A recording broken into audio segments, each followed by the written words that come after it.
Bonjour Frédéric, on va pas parler des vacances de Monsieur Philippe, mais du déplacement très officiel du Premier ministre Édouard Philippe en Chine. Il était tout le week-end.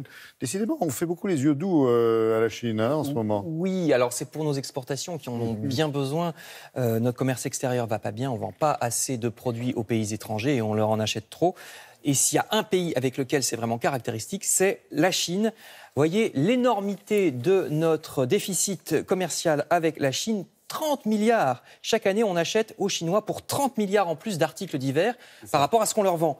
Vous voyez que la situation est 2 fois pire qu'avec le deuxième pays qui est l'Allemagne, 4 fois pire qu'avec le troisième pays qui est les Pays-Bas. C'est les autres pays principaux avec lesquels on a un déficit. Ensuite, c'est l'Italie et la Belgique. Parce que les Chinois, on leur achète vraiment beaucoup de choses, beaucoup de vêtements, par exemple. Regardez bien les étiquettes. La prochaine fois que vous achèterez un vêtement, c'est souvent marqué PRC, c'est-à-dire République populaire de Chine. De même, tous nos appareils électroniques et électriques sont fabriqués en Chine ou presque.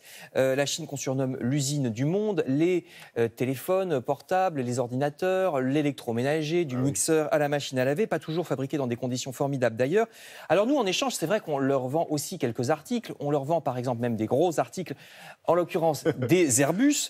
Encore que les Chinois essayent de développer leur propre industrie aéronautique, mais pour l'instant, c'est pas tout à fait au point. On leur vend aussi des articles de luxe, des cosmétiques, des alcools, mais c'est très très loin de suffire. Vous voyez que nous sommes très loin sur ce schéma des fournisseurs de la Chine. On est complètement à droite, c'est-à-dire qu'on n'est même pas dans les 10 premiers fournisseurs de la Chine. Bon, on peut se consoler, c'est qu'ils achètent peu aux Européens.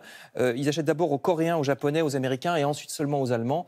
Mais c'est vrai qu'on n'est même pas dans les 10 premiers fournisseurs de la Chine. Voilà pourquoi Édouard Philippe est là-bas en ce moment. Il essaye de redresser la situation. Alors qu'est-ce qui se passe? C'est un peu le problème général de notre commerce extérieur. Notre économie est mal faite pour exporter, contrairement à celle des Allemands. Parce que nos champions à nous, c'est quoi? Nos champions, c'est le luxe, typiquement. Le luxe, alors c'est vrai qu'on vend des produits de luxe, on exporte des produits de luxe en Chine, on en vend même aux Chinois qui viennent faire du tourisme chez nous, comme sur ces images. Mais même si c'est des articles assez chers, ça ne fait pas assez, parce qu'on n'en vend pas à beaucoup de Chinois. Par contre, les Allemands, eux, ils ont trouvé le truc. Ils vont vendre des produits qui ne sont pas glamour, des tondeuses ou des tronçonneuses, mais ils vont les vendre à beaucoup de gens, à beaucoup de Chinois ou d'autres. On a des supermarchés en Chine. C'est vrai qu'on a des supermarchés, aussi. Mais c'est de l'emploi local. C'est de l'emploi local. Les caissières de Auchan Chine sont chinoises. Tandis que les Allemands, ils ont des moyennes entreprises qui vendent à beaucoup de marchés et en grand. Et par exemple, pour la voiture, on est arrivé aussi très tard. Volkswagen et Mercedes sont arrivés bien avant nous en Chine, bien avant Peugeot ou Renault.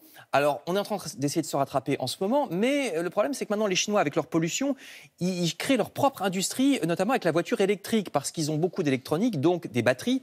Et peut-être qu'on arrive un petit peu tard pour vendre des voitures aux Chinois, parce qu'ils vont bientôt vendre leur propre voiture électrique eux-mêmes. Ils ont vendu beaucoup de Citroën à une époque, et maintenant, c'est fini. Ils ont été dépassés par des voitures de luxe aussi. Mais même quand on a vendu beaucoup de Citroën, Mercedes et Volkswagen en vendaient beaucoup plus que nous. Donc voilà pourquoi on achète chaque année pour 30 milliards de plus aux Chinois que ce qu'on leur vend. Et alors, l'argent que la Chine a dans ses caisses, eh bien, elle le dépense en nous achetant. En plus, c'est ça qui est paradoxal. Elle rachète, par exemple, nos terres agricoles, plusieurs centaines d'hectares dans le Massif central sur ces images. Également, plus de 100 vignobles bordelais appartiennent désormais à des Chinois, parce que les Chinois n'ont pas assez de terres agricoles chez eux pour se nourrir, donc ils achètent à l'étranger.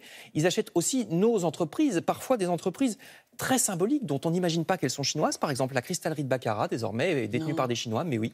Les hôtels, beaucoup. On le sait plus pour les hôtels ou pour les aéroports. Des parts dans l'aéroport de Toulouse, par exemple. Parce que ça fait... Ah oui, flûte, oui, j'avais compris. Et on ne peut pas faire pareil chez eux, parce que comme la Chine, c'est une dictature, ils tripotent souvent leur législation pour empêcher les étrangers d'acheter chez eux des entreprises. Ou par exemple, sachez que quand on veut ouvrir une entreprise en Chine, une entreprise française en Chine, par exemple, eh ben, on est obligé de s'associer à des Chinois, de leur faire des transferts de technologie, c'est-à-dire de leur expliquer nos secrets, ce qui fait que 5 ans après, ils n'ont plus besoin de nous. Les fromages français, par exemple, un jour, les Chinois les ont interdits avant de les réautoriser. Comme c'est une dictature, ça va très vite, ils font ce qu'ils veulent. Donc bon courage au Premier ministre qui va essayer. Il y a de belles signatures du prêt-à-porter qui sont allées aussi travailler avec les Chinois. Oui, c'est ça. Mais alors, les lois chinoises changent en général pour favoriser leur économie et pas du tout la nôtre. Donc, bon courage au Premier ministre. Merci beaucoup.